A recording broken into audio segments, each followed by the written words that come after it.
वक्फ संशोधन बिल को लेकर भाजपा ने अपना एजेंडा तो सीधा किया, लेकिन फंसा दिया अपने साथियों को।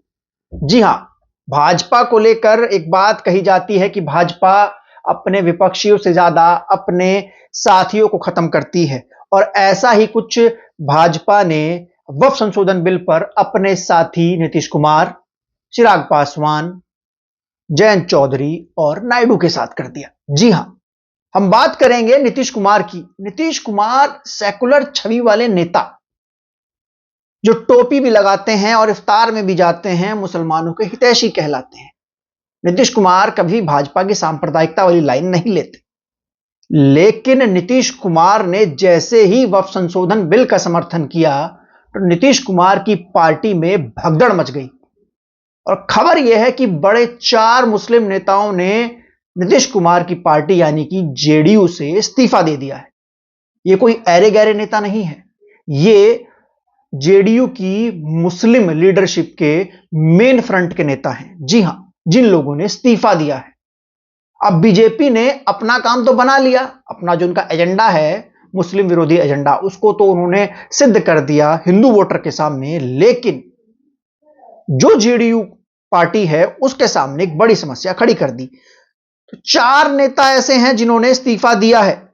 सबसे पहले नेता का नाम है जिन्होंने इस्तीफा दिया इस पूरे मामले पर, वो है मोहम्मद कासिम अंसारी। सीनियर मोस्ट नेता हैं जेडीयू के।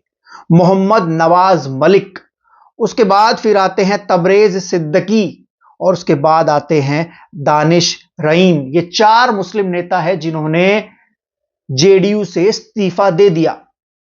मोदी और शाह ने बड़ी चालाकी से नीतीश कुमार को ऐसे धागे में पिरोया है कि 2025 के चुनाव में नीतीश कुमार की राजनीति खत्म कर देंगे। जी हां, ये वही नीतीश कुमार हैं जो वक्फ बोर्ड के लिए अच्छा खासा पैसा देते हैं। 110 करोड़ रुपया नीतीश कुमार ने दिया था वक्फ बोर्ड के लिए। लेकिन ऐसा क्या हुआ कि नीतीश कुमार ने भाजपा के दबाव में आकर वक्फ संशोधन बिल और अपनी पार्टी के खात्मे पर साइन कर दिया, ऐसा कुछ राजनीतिक विश्लेषक कह रहे हैं। अब इस बात को आप मोटा मोटी समझिए। नीतीश कुमार 20 साल से बिहार में सत्ता में है। नीतीश कुमार शुरुआती दौर में जब भाजपा के साथ चुनाव लड़ते थे और नरेंद्र मोदी प्रधानमंत्री नहीं थे, तो नरेंद्र मोदी की गोधरा कांड की छवि के कारण नीतीश कुमार उनको बिहार में प्रचार करने के लिए आने नहीं देते थे। अपनी सेकुलर छवि को बचा कर रखते थे और भाजपा के साथ चुनाव मिलकर लड़ते थे। नीतीश कुमार टोपी लगाते थे, नीतीश कुमार इफ्तार देते थे, नीतीश कुमार वक्फ बोर्ड को पैसा देते थे। नीतीश कुमार अपनी सेकुलर छवि को इस तरीके से बरकरार रखते थे कि बिहार का जो मुस्लिम वोटर है वो नीतीश कुमार को खुशी खुशी वोट करता था। अभी हाल ही में भी किया है। बिहार में 17% मुस्लिम वोटर है।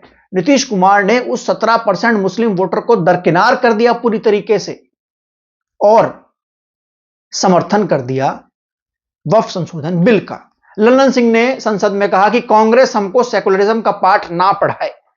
अब लल्लन सिंह ने नीतीश कुमार की पार्टी का पूरा मटियामेट कर दिया है।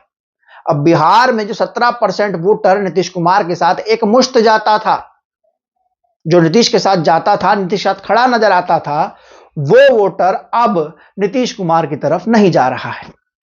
उस वोटर के पास अब साफ तौर पर खुले दरवाजे हैं आरजेडी के, और आरजेडी इस पूरे मामले पर संसद में हारने के बाद भी 2025 का चुनाव जीत गई है।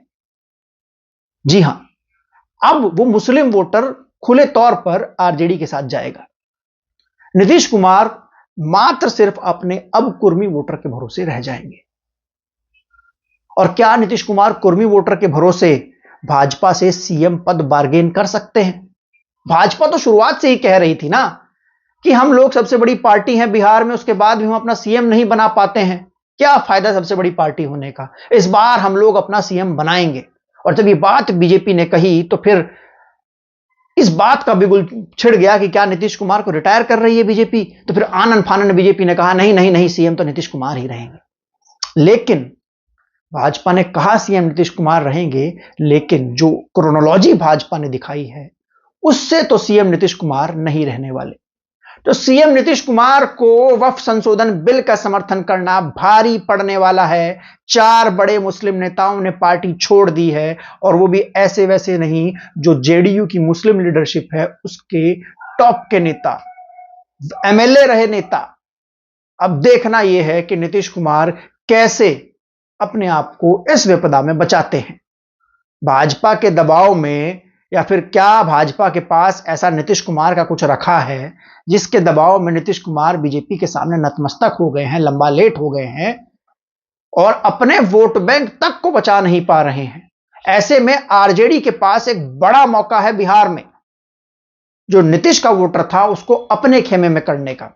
चांस ओवैसी के भी बन जाते हैं, क्योंकि ओवैसी अच्छा खासा गेन करते हैं बिहार में, चाहे किशनगंज का इलाका हो चाहे कोई भी इलाका हो। तो ऐसे में अब देखना यह है कि आगे नीतीश बाबू क्या करते हैं, क्योंकि वक्फ संशोधन बिल का समर्थन कर नीतीश बाबू तो फंस चुके हैं। भाजपा अपनी चाल में कामयाब हो गई है।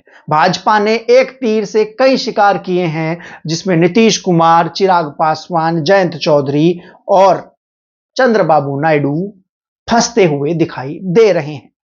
ये विश्लेषण, ये वीडियो आपको कैसा लगा हमें लिखकर जरूर बताइएगा। वीडियो को लाइक कीजिएगा, चैनल को सब्सक्राइब जरूर कीजिएगा दोस्तों, और ऐसे ही बने रहिएगा गौरव के चश्मे के साथ।